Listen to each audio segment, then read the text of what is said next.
En este tiempo especial de oración que pasamos juntos, creo que lo más apropiado es comenzar esta reunión con una oración. Así pues, invitamos a aquellos que puedan a arrodillarse con nosotros en este tiempo de oración. Bondadoso Padre Celestial, te damos las gracias por habernos dado este privilegio de reunirnos en oración. Pedimos que tu Santo Espíritu nos guíe en esta reunión. Pensamos en las necesidades que tenemos como Iglesia, como pueblo, en este tiempo de crisis. Pensamos en quienes han fallecido como resultado de esta pandemia. Pensamos en sus familias. Te pedimos que estés con ellos de forma especial para que les consueles y les des paz. Te pedimos que estés con nosotros como Iglesia, que nos centremos en las cosas que debemos ver para que como pueblo nos podamos preparar para tu pronta venida. Bendícenos hoy una vez más al abrir tu palabra. En el nombre de Jesús. Amén. A esta la hemos llamado Semana Especial de Oración en este mes de agosto y hemos llegado a la última reunión de nuestra semana de oración. ¿Por qué la hemos llamado así? ¿Qué nos ha impulsado a sentir que necesitamos esta semana especial de oración? La razón es que los tiempos en los que vivimos son especiales. Vivimos en un tiempo especial. Hay negocios que han cerrado en este periodo. Algunos negocios no volverán a abrir. La previsión económica para el futuro es lamentable y todo esto nos afecta como Iglesia. Cuando pensamos en el evangelismo, cuando pensamos en las misiones en el extranjero, todo esto está correlacionado con las finanzas y como Iglesia nos está afectando en gran medida. Cuando observamos la relación entre el individuo para con los gobiernos, la dependencia en los gobiernos hoy en día es mayor de lo que jamás haya sido en la historia de muchas naciones. Y esto me recuerda a la historia del Imperio Romano y la caída del Imperio Romano, cuando las personas comenzaron a depender de los gobiernos para su sostén. ¿Qué ocurrió? Todo el imperio se desmoralizó hasta que colapsó. Y vemos que la historia se repite. No importa a qué tipo de gobierno estemos sujetos, no importa si es conservador, liberal o una dictadura o que no lo sea, todos ellos se han alineado en el mismo modo de pensar. Y ahora nos adentramos en el debate que ha surgido sobre la vacuna. Hace poco, en Australia, el 23 de julio de 2020, en uno de los encabezamientos de The Nine News, decía que, según el primer ministro, nadie puede viajar sin estar vacunado. Este es un asunto serio que también nos afecta a todos. Considerando la vacuna, que todo este asunto, que la vacuna es un tema de gran actualidad. Sé que la opinión médica está dividida con respecto a la vacuna, pero ¿por qué es ahora un requisito que se adentra cada vez más en la sociedad? Esto me recuerda a mi padre cuando me hablaba de la vida en el comunismo y cómo la vacuna era una de las cosas más urgentes en el comunismo. ¿Por qué? No secundo a quienes siembran el miedo, pero el otro día oí un discurso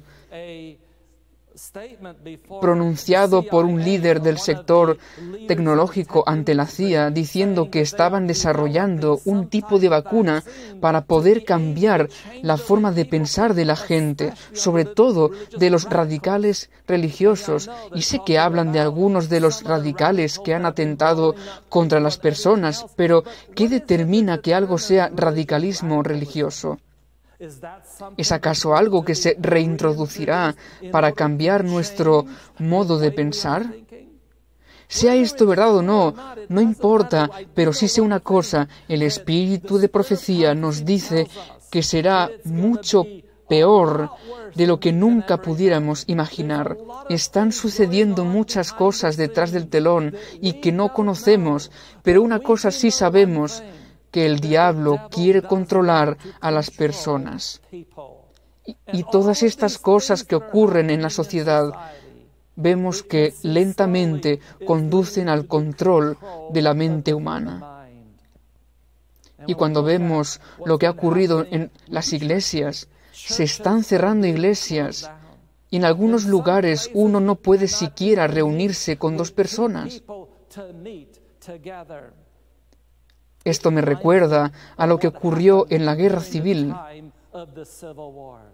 En 1865 ya había transcurrido casi 4 largos años de guerra civil en los Estados Unidos y parecía que nunca iba a terminar.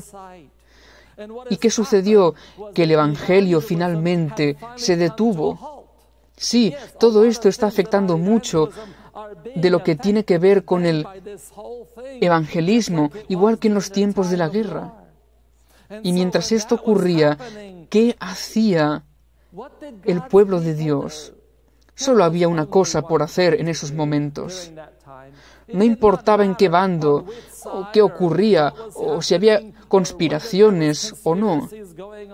Lo que realmente importaba era que estaba afectando a la divulgación del Evangelio por parte de la Iglesia. Y entonces, ¿qué podían hacer? Solo hay una cosa que el pueblo de Dios puede hacer, y es volverse a Dios en oración. Dios todavía es soberano. En Apocalipsis capítulo 7, versículos 2 y 3, dice: «Vi también a otro ángel que subía de donde sale el sol, y tenía el sello del Dios vivo, y clamó a gran voz a los 4 ángeles, a quienes se les había dado el poder de hacer daño a la tierra y al mar, diciendo: No hagáis daño a la tierra, ni al mar, ni a los árboles, hasta que hayamos sellados en sus frentes a los siervos de nuestro Dios». Sí, había una obra de sellamiento que debía llevarse a cabo, y ese sellamiento no podía continuar sin que prosiguiera la obra, y algo tuvo que darse a cambio, y el pueblo de Dios volvióse en oración. En Primeros Escritos, página 38, dice: «Pregunté a mi ángel acompañante qué significaba lo que oía y qué iban a hacer los 4 ángeles. Me respondió que Dios era quien refrenaba las potestades y que encargaba a sus ángeles de todo lo relativo a la tierra. Que los 4 ángeles tenían poder de Dios para retener los 4 vientos y que estaban ya a punto de soltarlos. Pero mientras aflojaban las manos, y cuando los 4 ángeles vientos iban a soplar, los misericordiosos ojos de Jesús vieron al pueblo remanente todavía sin sellar». Sí, había un remanente, y este remanente no estaba sellado. ¿Cómo podía entonces proseguirse con la obra si el remanente no estaba sellado? Y sigue diciendo: «Y alzando las manos hacia su Padre, intercedió con él, recordándole que había derramado su sangre por ellos.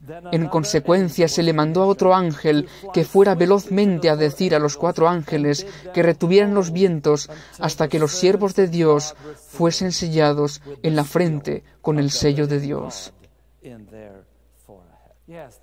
Esto es lo que debían hacer. Debían retener a los 4 ángeles, retener los vientos que iban a soplar. Y cuando esto hubiese hecho, entonces la obra podría proseguir.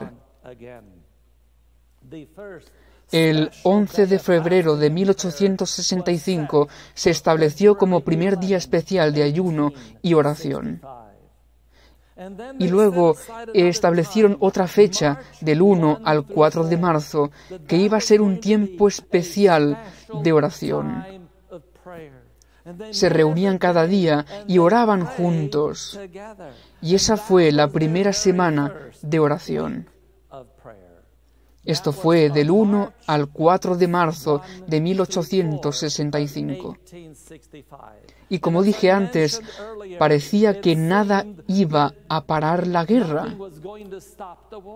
Las personas en ese entonces tenían mucha determinación, pero milagrosamente, el 9 de abril de 1865, el general Robert E. Lee se rindió en Appomattox, en el estado de Virginia. Y el 26 de abril, el general Johnston se rindió en Durham, en Carolina del Norte, y la guerra terminó. Una vez más, éramos libres para evangelizar. Cuando observamos lo que ocurre actualmente en el mundo, hemos tenido muchas oportunidades para trabajar para el Señor. Pero debemos recordar que hay una obra especial que debe proseguir. En los tiempos del comunismo y de dura persecución de la Iglesia, esta obra continuó.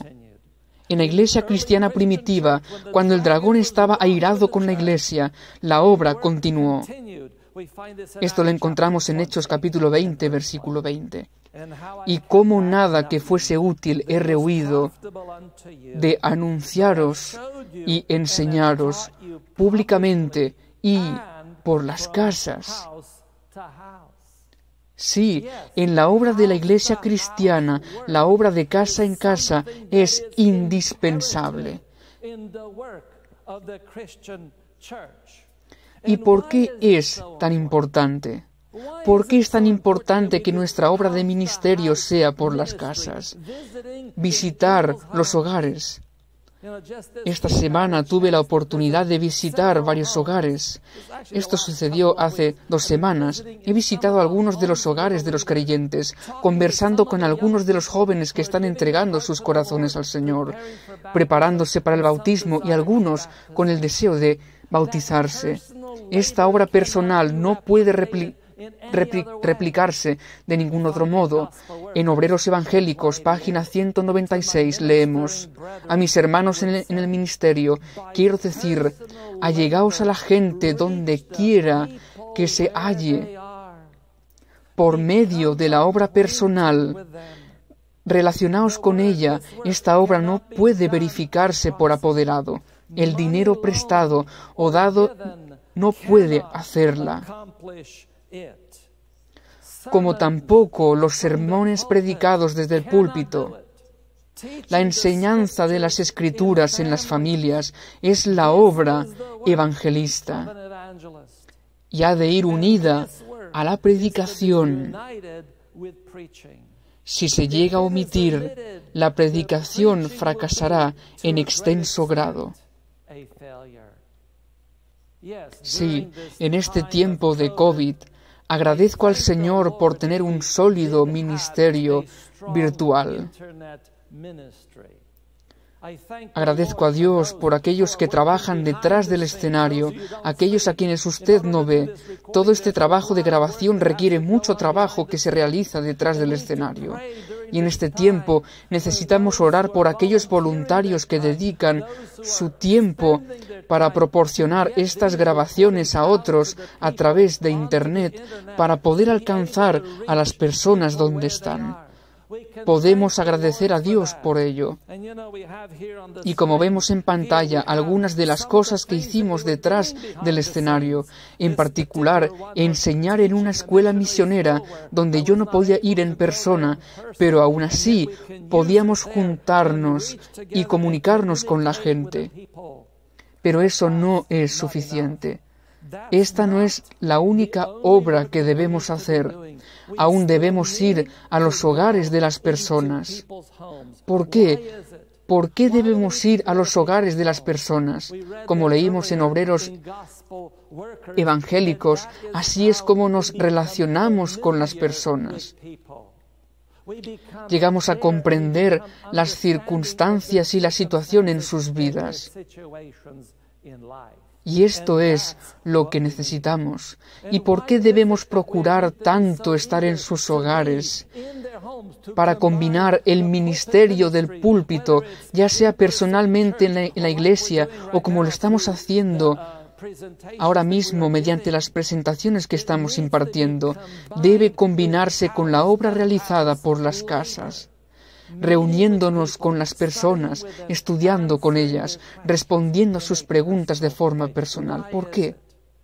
Mateo capítulo 24, versículo 14, dice: y será predicado este evangelio del reino en todo el mundo, para testimonio a todas las naciones, y entonces vendrá el fin. ¿Cuándo vendrá el fin? Cuando este evangelio sea predicado en todo el reino. Y sucede después de que el evangelio se haya predicado en todo el mundo. Veamos en Mateo capítulo 24, versículo 30. Entonces aparecerá la señal del Hijo del Hombre en el cielo. Y entonces lamentarán todas las tribus de la tierra y verán al Hijo del Hombre viniendo sobre las nubes del cielo con gran poder y gloria. ¿Por qué necesitamos predicar el Evangelio a todo el mundo? Porque entonces Jesús volverá. ¿Quiere usted ver a Jesús? Yo quiero ver a Jesús. Quiero pasar tiempo con Jesús y para ello necesitamos terminar esta obra. Debemos tener libertad de viajar a otros lugares, libertad de ir a los hogares y visitar a las personas de forma personal para así poder ver a Jesús viniendo por segunda vez. ¿Y qué sucederá cuando Jesús vuelva por segunda vez? ¿Qué se introducirá? ¿Qué vendrá al encuentro de este universo? Lo veremos en Apocalipsis capítulo 21, versículo 1. Vi un cielo nuevo y una tierra nueva, porque el primer cielo y la primera tierra pasaron, y el mar ya no existía más. Como ven, Dios tiene un lugar mejor para nosotros. Dios está preparando un lugar mejor. Y cuando usted y yo pensamos en ese lugar mejor, ¿qué sucederá cuando pensamos en ese lugar? ¿Qué nos sucederá? Justo antes de la crucifixión, Jesús les dijo a sus discípulos, justo antes de que sucediera lo peor que les podría ocurrir en todas sus vidas, si vemos la profecía, vemos que lo que hemos vivido en el presente no es nada comparado con lo que va a ocurrir. Todas estas teorías de la conspiración no saben de qué están hablando. Será mucho peor que todo eso. ¿Y qué le dijo Jesús a su pueblo? ¿Qué le dijo Jesús a su iglesia? ¿Qué nos dice hoy a ti y a mí? Lo mismo que les dijo a sus discípulos justo antes de la crucifixión, en Juan capítulo 14, versículos 1 al 3, y dice: no se turbe vuestro corazón. Creéis en Dios, creed también en mí. En la casa de mi Padre muchas moradas hay. Si así no fuera, yo os lo hubiera dicho. Voy pues a preparar lugar para vosotros. Y si me fuere y os preparare lugar, vendré otra vez y os tomaré a mí mismo, para que donde yo estoy, vosotros también estéis. Como vemos, no se turbe vuestro corazón, no importa lo que suceda a nuestro alrededor, no importa lo que oigas, no importan las restricciones a que estemos sujetos, no se turbe vuestro corazón. ¿Por qué? Porque hay un lugar mejor.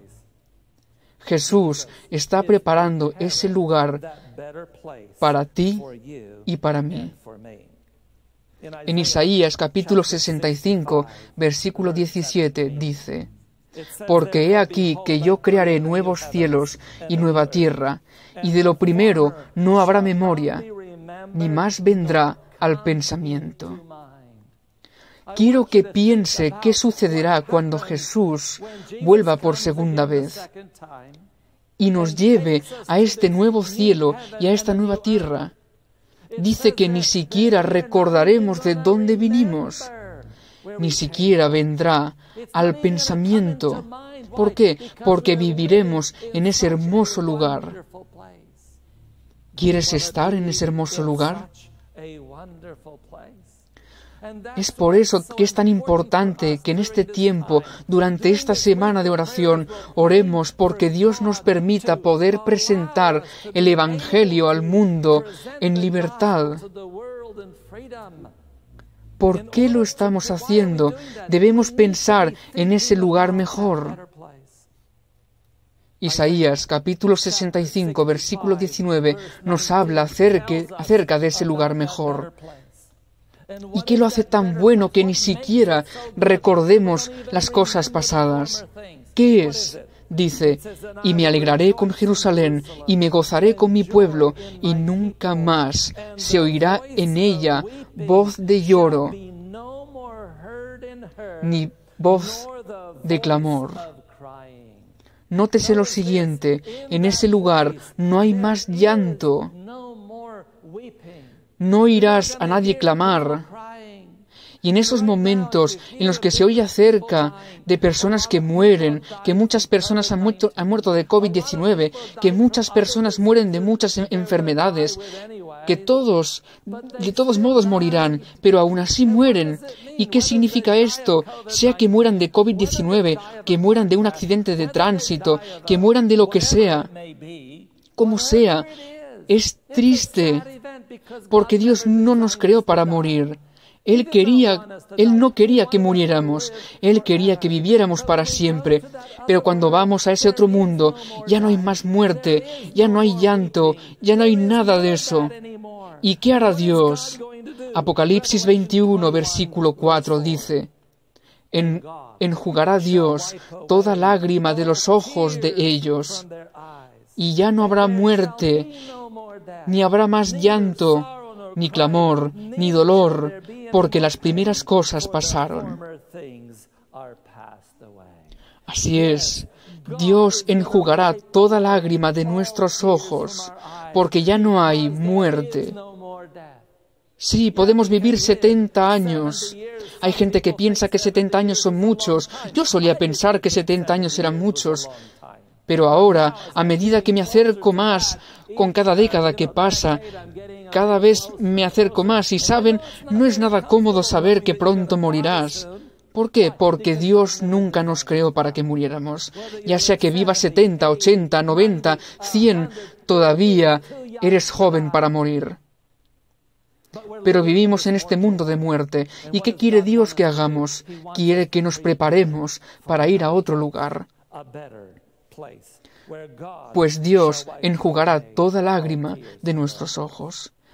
¿Y qué habrá en ese lugar? Isaías 65, versículo 21 y 22.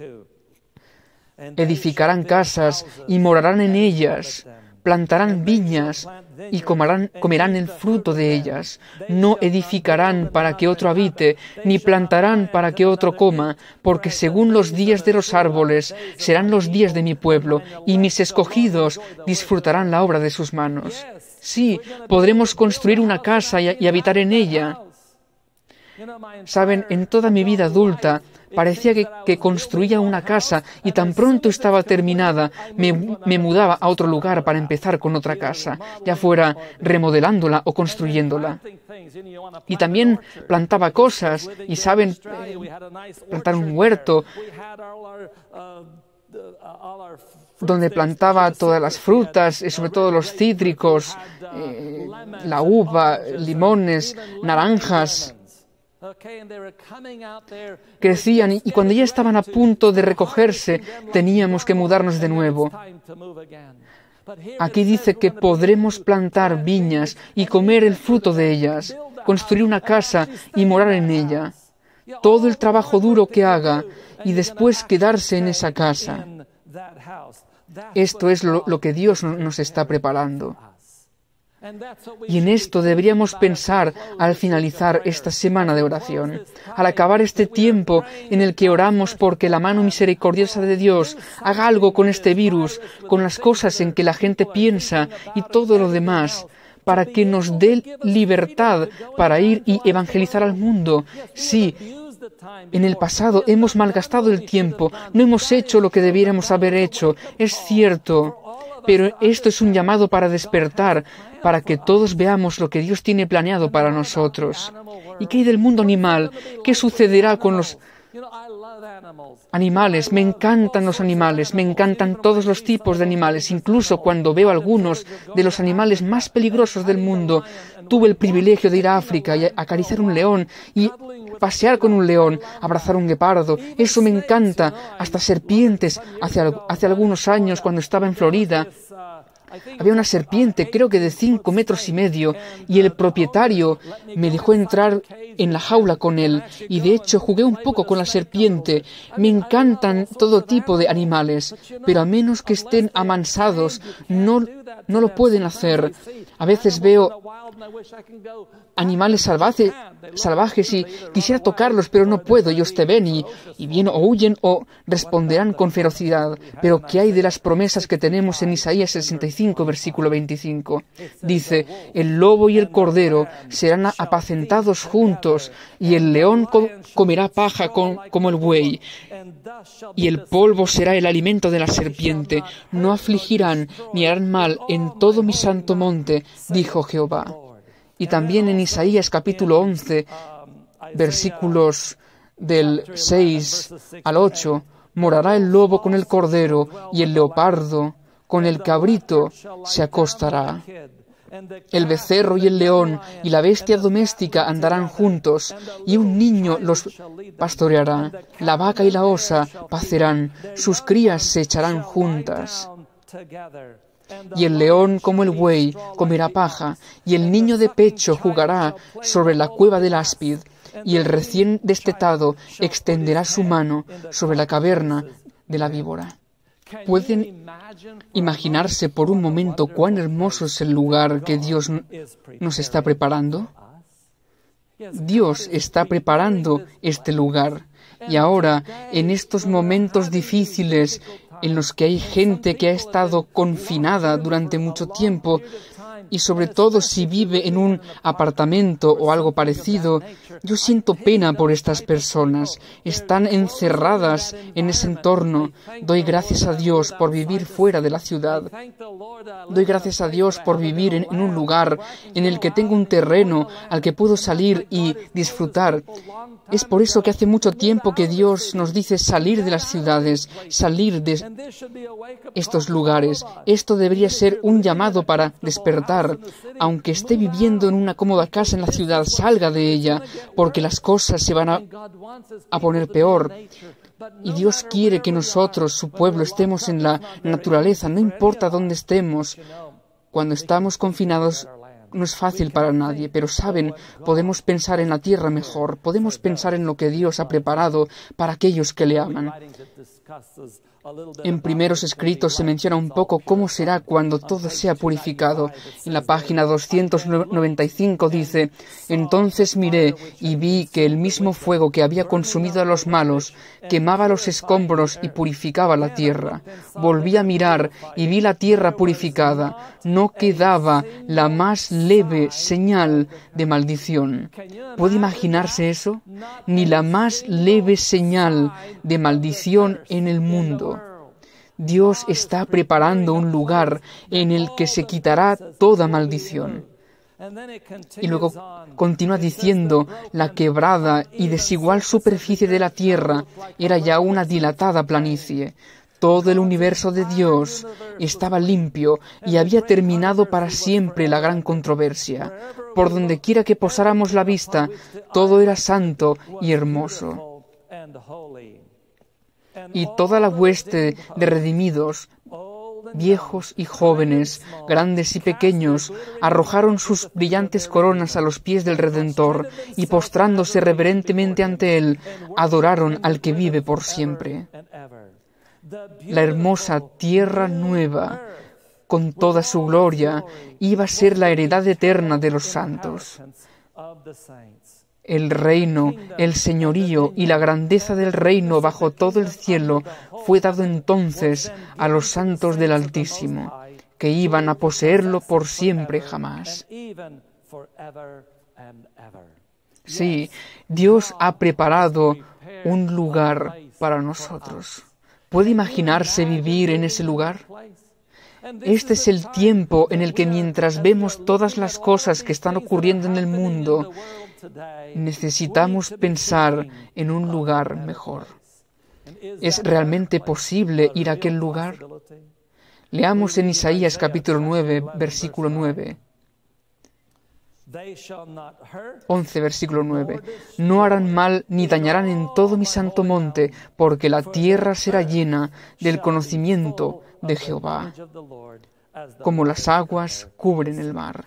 ¿Qué hace de esta tierra y este cielo un lugar tan hermoso? ¿Qué hace de él un lugar mejor que esta tierra en la que vivimos? Es el conocimiento de la gloria de Dios.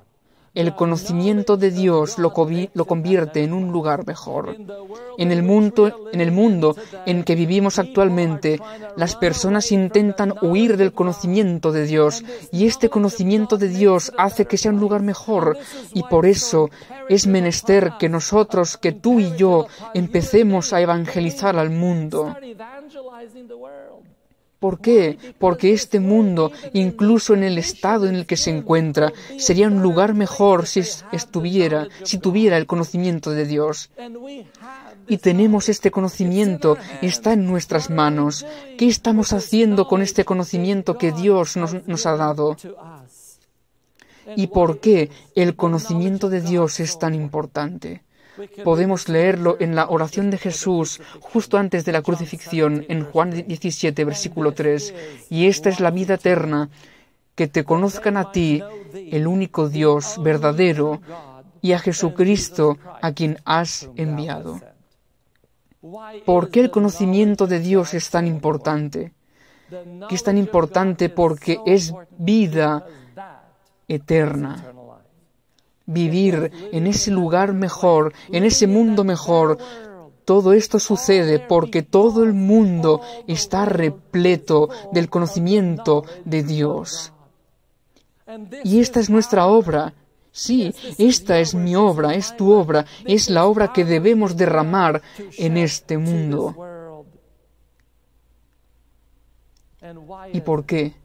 ¿Qué hace el conocimiento de Dios en una persona? Cuando llego a entender a Dios en su contexto apropiado, y el problema es que muchas veces las personas malinterpretan el carácter de Dios. Oye las noticias, ¿y qué ocurre cuando hay un conflicto religioso? La gente habla de Dios y tiene una opinión apresurada sobre quién es Dios. ¿Qué sucede cuando tenemos un conocimiento verdadero de Dios? ¿Qué le ocurre a la persona? Lo leemos en Ministerio de Curación en la página 332. El conocimiento de Dios, tal como fue revelado en Cristo, es el que deben tener todos los salvados. Es el conocimiento que transforma el carácter. ¿Qué hace? Transforma mi carácter. ¿Quieres que tu carácter cambie? ¿Quieren un cambio de carácter en el mundo? Entonces necesitan el conocimiento de Dios y necesitamos tener libertad para compartir el conocimiento de Dios con el mundo. Y aunque se nos prohíba compartir ese conocimiento con el mundo, debemos tener el valor de hacer lo que hicieron nuestros antepasados en la iglesia cristiana primitiva y reunirnos por las casas, y tener el valor de hacer lo que nuestros antepasados a inicios del movimiento de reforma y durante el tiempo de persecución y en el tiempo del telón de acero, y aún así se reunían en las casas. ¿Por qué? Porque es importante tener una conexión personal los unos con los otros y poder compartir el conocimiento de Dios. Y sí, de nuevo, agradezco a Dios por la oportunidad de usar medios de difusión. Llevo usándolos desde que tuve la oportunidad de usar medios de difusión. Es por eso que he trabajado tan duro para tener una escuela misionera virtual. Y doy gracias a Dios porque hay personas que han puesto empeño tanto en la Universidad Plymouth Leadership en California y también en otros países. Creo que es Colombia, donde también están utilizando medios en línea, y agradezco al Señor por estas oportunidades. Pero esto no quita el reunirnos personalmente con la gente.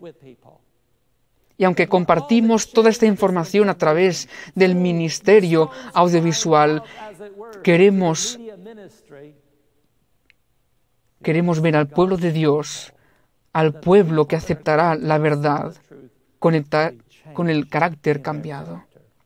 Leamos otra vez. El conocimiento de Dios, tal como fue revelado en Cristo, es el que deben tener todos los salvados. Es el conocimiento que transforma el carácter. Una vez recibido, este conocimiento renovará el alma a la imagen de Dios. Comunicará a todo el ser un poder espiritual divino. ¿Qué hace entonces? Renueva el alma a la imagen de Dios. Debemos tener un cambio en nuestro carácter, pero no lo podemos hacer sin participar de la naturaleza divina, y participar en la naturaleza divina tiene lugar al tener el conocimiento de Dios, el conocimiento verdadero del carácter de Jesucristo, no solo transmitido por información. La gente necesita ver ese carácter. Tenemos mucha información, tenemos muchos sermones, pero solo eso no cambia el carácter. La gente debe ver el cambio en el carácter. Y por eso es tan importante reunirnos en persona. Hay una esperanza mejor. Así es, tenemos una esperanza que no es de este mundo. Cuando pensamos en personas como Enoc, el entorno en el que vivían no era mejor. No vivían en una sociedad mejor de la que hay ahora. En Mateo capítulo 24, versículos 38 al 40 dice: porque como en los días antes del diluvio estaban comiendo y bebiendo, casándose y dándose en casamiento, hasta el día en que Noé entró en el arca, y no entendieron hasta que vino el diluvio y se los llevó a todos. Así será también la venida del Hijo del Hombre.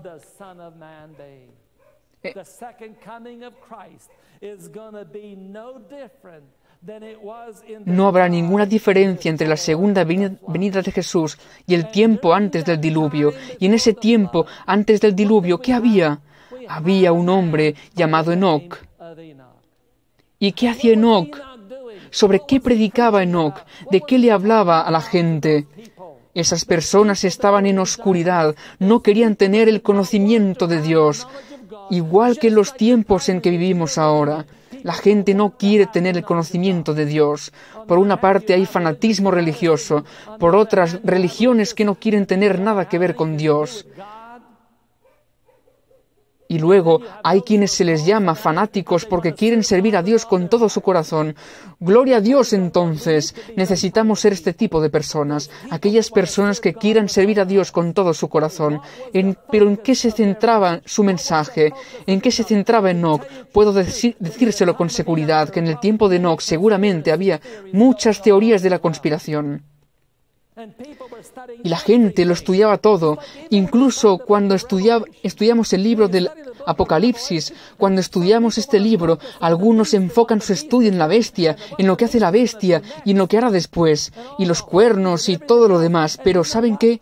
Debemos entender estas cosas, pero, hermanos, no es en lo que debemos centrarnos. En el libro de Apocalipsis, capítulo 1, versículo 1, comienza diciendo: la revelación de Jesucristo. Así es, de eso se trata, es la revelación de Jesucristo. Y Enoc, mientras vivía antes del diluvio, ¿en qué se centraba? Judas lo registra en el capítulo 1, versículo 14 y 15. Solo leeré el 14. De estos también profetizó Enoc, séptimo desde Adán, diciendo: He aquí, vino el Señor con sus santas decenas de millares. ¿En qué se centraba? ¿En qué pensaba Enoc? ¿Qué quería entender Enoc y compartirlo con la gente?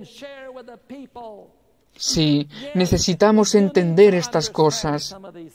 Me encanta la profecía bíblica, me encanta estudiar todo el libro de Daniel, incluso el capítulo 11, que a muchos les resulta difícil. Me encanta estudiar la historia, contemplar lo que ocurrió y lo que ocurrirá. Me encanta el libro de Apocalipsis, pero el centro de todo es Jesucristo. Y nuestra prioridad hoy debe ser, sin importar en qué bando estamos. A veces oigo lo que dicen y miren, yo no tengo Facebook, intento evitarlo, pero de vez en cuando alguien comparte algo que se publicó en Facebook y hay quienes hablan de las teorías de la conspiración, de todo lo que ocurrirá, del COVID-19, y luego hay quienes creen todo lo que dice el gobierno. ¿Y saben qué? Nos alejamos de lo primordial, que no es ninguna de estas cosas. Nuestro centro es Jesucristo, y a medida que el diluvio se acercaba, Enoc pudo centrarse en la segunda venida de Jesús. Cuando contemplamos a todos nuestros antepasados, ¿en qué pensaban? ¿Qué les motivaba? Hebreos capítulo 11, versículo 13, nos lo muestra, dice, conforme a la fe murieron todos estos, sin haber recibido lo prometido, sino mirándolo de lejos, y creyéndolo, y saludándolo, y confesando que eran extranjeros y peregrinos sobre la tierra. Hermanos, ¿nos damos cuenta de que aquí somos extranjeros y peregrinos? ¿Nos damos cuenta de que cualquiera de nosotros puede morir, ya sea por COVID-19 u otra cosa? Al observar las comparaciones que se hace con la gripe española en 1918, no quiero adentrarme con eso. En realidad no era gripe española, fue una gripe que se esparció por todos lados. Creo que comenzó en Kansas o algo parecido. ¿Y qué hacían los cristianos en ese tiempo? ¿Sabían ustedes que ministraban a los enfermos? ¿Sabían ustedes que estaban dispuestos a morir para ayudar a otros? ¿Sabían ustedes que deseaban estar allí para cuidarles personalmente y no estar aislados en algún lugar en sus últimos momentos, sino que ministraban a esas personas a costa de sus propias vidas? ¿Por qué? Porque este mundo no era su hogar. Ese es el motivo. Confesaron que eran extranjeros y peregrinos. ¿Es usted extranjero y peregrino en este mundo? ¿Procura ir a otro país y sacrificar lo que haga falta para traer el Evangelio a este mundo? ¿Es usted de este tipo de personas? Hebreos 11, 15 y 16 describe ese país y dice, pues si hubiesen estado pensando en aquella de donde salieron, ciertamente tenían tiempo de volver, pero anhelaban una mejor, esto es, celestial, por lo cual Dios no se avergüenza de llamarles Dios de ellos, porque les ha preparado una ciudad. Sí, Dios ha preparado un lugar para nosotros. Podemos volver a todo esto siempre que queramos, pero tengo la sensación de que sea lo que sea en lo que nos centremos, ¿quiere volver atrás? Claro que puede hacerlo. Usted puede darse la vuelta y apoyar al bando que quiera, ya sea uno u otro de los que mencionamos antes, o bien puede desear un país mejor. ¿Cuál de estos será usted? En Hebreos 11, versículo 10, dice, porque esperaba la ciudad que tiene fundamentos, cuyo arquitecto y constructor es Dios. ¿Es este el lugar que está buscando? ¿Es este el lugar en el que centramos nuestra atención? ¿Qué fue de Job y Enoc? ¿Qué hizo que les preparó para ese tiempo de crisis. En 1 Corintios 2, versículo 9 dice: antes bien, como está escrito, cosas que ojo no vio, ni oído oyó, ni han subido en corazón de hombre, son las cosas que Dios ha preparado para los que le aman. Enoc contemplaba el lugar y en vez de preocuparse de lo que ocurría en el mundo, ¿qué pasaría si usáramos esa misma cantidad de energía? ¿Qué pasaría si escribiéramos en Facebook en vez de mirar la actualidad y cosas por el estilo? ¿Qué pasaría si comenzáramos a hablar acerca de ese lugar que ojo no vio, ni oído oyó, ni ha subido en corazón de hombre, de las cosas que Dios ha preparado para los que le aman? ¿Qué haría eso en nuestros caracteres? ¿Qué cambio produciría en usted y en mí? ¿Necesitamos ese tipo de cambio? ¿Cuánto tiempo pasamos pensando en esa tierra mejor? ¿Cuánto tiempo pasamos realmente? En la Review and Herald de 1890 dice: los que no hayan placer en pensar y hablar de Dios en esta vida no gozarán en la vida venidera, donde Dios está siempre presente, habitando con su pueblo. Si no pasamos tiempo hablando del cielo, hablando con Dios, no gozaremos de ese lugar. Podemos hablar de todas las cosas que está haciendo el diablo. Si nos preocupamos por todo lo que está haciendo, no gozaremos del cielo, porque una vez allí no hablaremos de él. Allí hablaremos del lugar donde estamos, hablaremos de Dios. ¿Quiere usted hablar acerca de Dios? ¿Quiere usted pensar en Dios? Sigue diciendo: pero los que se deleitan en pensar en Dios estarán en su elemento, pues aspirarán la atmósfera del cielo.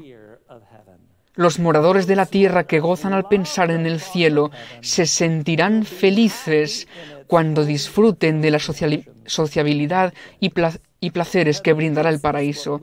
Hermanos, esto es lo que debemos hacer. En estos momentos, al finalizar esta semana de oración, ¿cree que debemos reorientarnos y reequiparnos?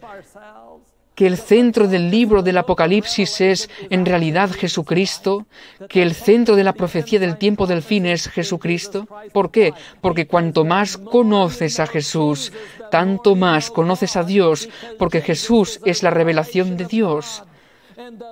Y cuanto más tengamos la revelación de Dios, ello cambiará nuestro carácter y conocer que Dios es vida eterna, pues Él cambia mi carácter, apto para el cielo. Por esto es tan importante. Cuando Enoc solo pensaba en el cielo, sí, la segunda venida de Cristo y cosas por el estilo, ¿qué pasó? Hebreos 11, versículo 5.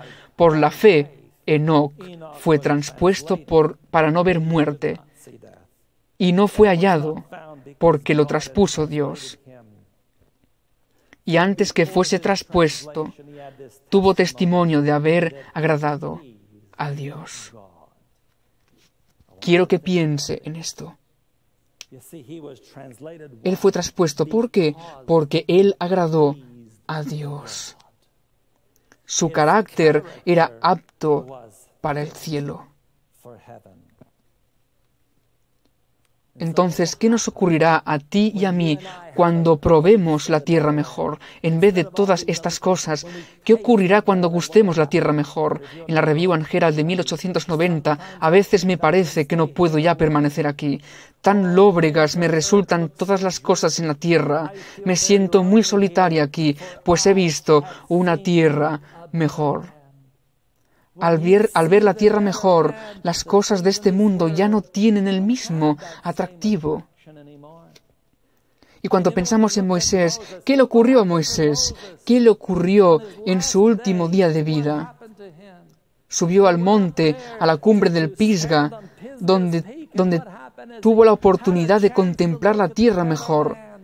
En el libro El Cristo Triunfante, página 131, dice: cuando Moisés contempló estas escenas, el gozo y el triunfo se expresaron en su semblante. Así pudo entender la fuerza de todo lo que los ángeles le habían revelado. Comprendió la visión panorámica que le fue presentada. Su mente estaba firme, su intelecto claro. Su fortaleza no había disminuido, su visión no había menguado. Cerró sus ojos y murió. Los ángeles lo enterraron en el monte y allí durmió. Esto es lo increíble.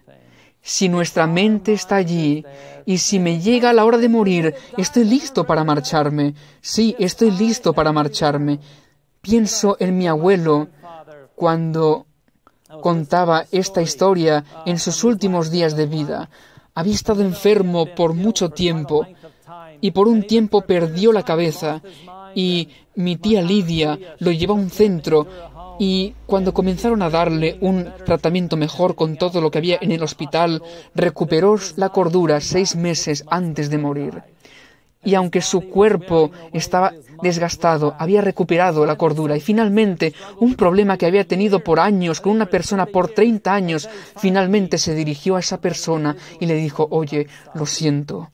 Finalmente pidió perdón. Y el hermano de Bai vino a visitarle. Comenzaron a hablar en húngaro, porque mi abuelo había pasado 6 meses en un campo de concentración húngaro en la Primera Guerra Mundial.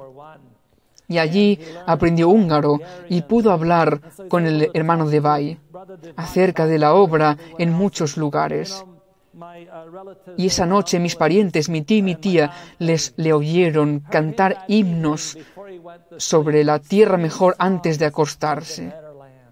Y estaba cantando himnos sobre la tierra mejor y entonces murió. Y hermanos, qué forma más hermosa de marcharse, qué forma más hermosa de marcharse. ¿Qué hay de nosotros? No importa si morimos en este mundo. Algunos están tan preocupados por eso y ni siquiera nos damos cuenta de cuán cerca estamos de la muerte. Pero deberíamos estar listos para morir. A veces he estado en aviones y el avión de repente desciende 1000 metros y en pocos segundos. Recuerdo la última vez que estuvimos en el Congo volando de Kinshasa a Nairobi y el avión comenzó a caer en picado. Y allí oyes a todo el mundo gritar y ya está. Y dije: Señor, lo primero que pensé fue en Dios, el cielo, y lo único que podía pensar era: Señor, si ha llegado mi hora, quiero estar seguro de que todo está bien contigo. Y comencé a pensar en la Patria Celestial, y en esos pocos segundos en los que vas cuesta abajo, dije: Señor, si mi obra no ha terminado, si todavía me queda tiempo aquí, tengo cosas pendientes por hacer, pero si esta es mi hora, quiero estar seguro de que estoy preparado. El avión retomó el rumbo y todos a bordo se calmaron y dije: gracias, Señor, si todavía tengo cosas que hacer en este mundo. Aún no estoy listo para marcharme. Si pensamos en esa tierra mejor, entonces estaremos listos para morir, así como Moisés. Pero debemos tener un carácter para esa tierra mejor. Primera de Juan, capítulo 3, versículos 2 y 3. Amados, ahora somos hijos de Dios y aún no se ha manifestado lo que hemos de ser, pero sabemos que cuando Él se manifieste, seremos semejantes a Él, porque le veremos tal como Él es. Y todo aquel que tiene esta esperanza en Él se purifica a sí mismo, así como Él es puro. Esta es la obra que tenemos que hacer. Esta es la obra para la que debemos prepararnos. Necesitamos un carácter apto para el cielo. Y en este tiempo, en esta semana de oración, espero que hayamos orado por nosotros también. ¿Estamos realmente preparados para la eternidad? ¿Está listo mi carácter? Jesús no volverá otra vez. No se trata de cuán mal estará el mundo. En muchos de los sermones que he escuchado a lo largo de los años, diciendo que el mundo está mal, que será peor, que Jesús volverá otra vez, ya sabemos cuán mal está todo. Este esto no es en lo que debemos centrarnos. Lo primordial es que cuando el pueblo de Dios esté preparado, Él vendrá otra vez. Palabras de vida del Gran Maestro, página 47, dice: cuando el carácter de Cristo sea perfectamente reproducido en su pueblo, entonces vendrá Él para reclamarlos como suyos. Debemos contemplar su carácter, tu carácter, el mío, y no es que deba mirar tu carácter, sino que yo debo examinar mi carácter y decir: Señor, ¿estoy preparado? Y cuando el carácter del pueblo de Dios esté listo, al instante hundirá la hoz y vendrá otra vez. ¿Qué hay de nuestros caracteres? ¿Y cómo cambia el carácter? ¿Cómo es posible para Jesús que mi carácter, para Jesús, que mi carácter sea apto? Palabras de vida del Gran Maestro, página 253. Por su perfecta obediencia ha hecho posible que cada ser humano obedezca los mandamientos de Dios. Cuando nos sometemos a Cristo, el corazón se une con su corazón, la voluntad se fusiona con su voluntad, la mente llega a ser una con su mente, los pensamientos se sujetan a Él, vivimos su vida. Esto es lo que significa estar vestidos con el manto de su justicia. Es por esto que necesitamos hablar de Cristo y la tierra mejor. Debemos centrarnos en eso. Y sí, sé que tenemos que ver lo que está ocurriendo. No me malinterpreten. Cuando Elías estaba en la cima del Monte Carmelo y esos sacerdotes paganos realizaban sus abracadabras y sus vudús y todo lo que uno podría imaginarse, Elías les observaba y oraba. Estaba centrado en Dios, constantemente en la verdad, pero también estaba pendiente de que no encendieran el fuego. Y sí, yo escucho las noticias, lo que está pasando, pero no es nuestro punto central. Cuando miramos a Jesús, ¿qué sucede? La voluntad se fusiona con su voluntad. ¿Y cómo ocurre esto? ¿Cómo podemos tú y yo tener el carácter de Cristo? En Santiago capítulo 4, versículo 7 dice: someteos, pues, a Dios. Resistid al diablo y huirá de vosotros. El problema en su totalidad tiene que ver con someterse. De eso se trata. Tiene que ver con el sometimiento de nuestra voluntad a la voluntad escrita de Dios. Y este es el conflicto que hay en el cristianismo. Este es el conflicto que atravesamos continuamente, que es someter mi voluntad a Dios. Y la pregunta es: ¿estás dedicando tiempo a someter tu voluntad a Dios? ¿Estás listo para hacerlo? ¿Entregar todo a Dios? ¿Rendirte a Él? Todo, nuestra vida, nuestros planes, nuestro futuro, lo que tenemos, lo que quisiéramos tener, todo en las manos de Dios. Y después dar gracias a Dios por lo que nos ponga en el camino. Vemos a los hombres de fe del pasado. Miraban al futuro y ese futuro les hacía ir adelante. Quisiera concluir con Isaías capítulo 25, versículos 8 y 9. Destruirá a la muerte para siempre, y enjugará Jehová el Señor toda lágrima de todos los rostros, y quitará la afrenta de su pueblo, de toda la tierra, porque Jehová lo ha dicho.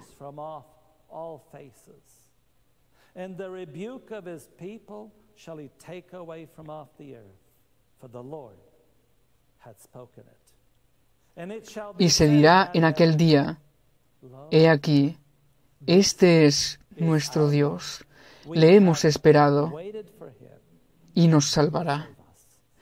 Este es Jehová, a quien hemos esperado, nos gozaremos y nos alegraremos en su salvación. Queridos amigos, hermanos y hermanas, quien esté oyendo esto, concluimos la semana de oración que hemos tenido. Una semana especial de oración por todo lo que está ocurriendo en este mundo. ¿En qué centras tu mirada? Para enfocar correctamente debemos contemplar la obra que tenemos frente a nosotros. El pueblo de Dios necesita reunirse de nuevo. El pueblo de Dios necesita estar en las casas para dar ánimo. La gente necesita ver a un Salvador viviente, Cristo en nosotros, esperanza de gloria. Necesitan ver que hemos estado con Jesús. Y esto ocurre cuando tú y yo nos centramos en lo correcto. Y ahora que terminamos, ¿en qué te centras? Es tiempo de contemplar los cielos nuevos y la tierra nueva, para que cuando veamos a Jesús viniendo en las nubes de gloria, podamos decir, este es nuestro Dios, a quien hemos esperado, y ha venido para salvarnos. Que el Señor nos ayude, para que ni uno solo de nosotros falte ese día, para que allí podamos estar todos juntos, para oír las palabras, bien hecho, buen siervo y fiel, entra en el gozo de tu Señor. Amén. Aprovechemos esta oportunidad para orar una vez más. Pongámonos de rodillas. Bondadoso y amante Padre Celestial, te damos las gracias porque, a pesar de todo lo que está ocurriendo en el mundo, nos has permitido vislumbrar la tierra mejor. Señor, te pedimos por quienes han fallecido, quienes han ido al descanso en esta crisis, que sus muertes no sean en vano. Puede que haya quienes solo sean tocados por la muerte de uno de tus hijos. Bendice la muerte de tus santos, para que incluso después de muertos puedan producir frutos. Señor, ayúdanos como Iglesia.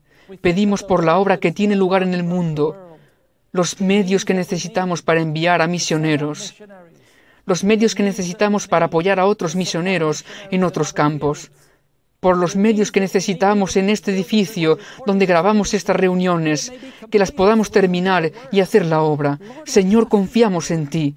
Y en este tiempo de oración, Señor, ayúdanos a conseguirlo. No sabemos cómo, pero sabemos que tú lo vas a hacer.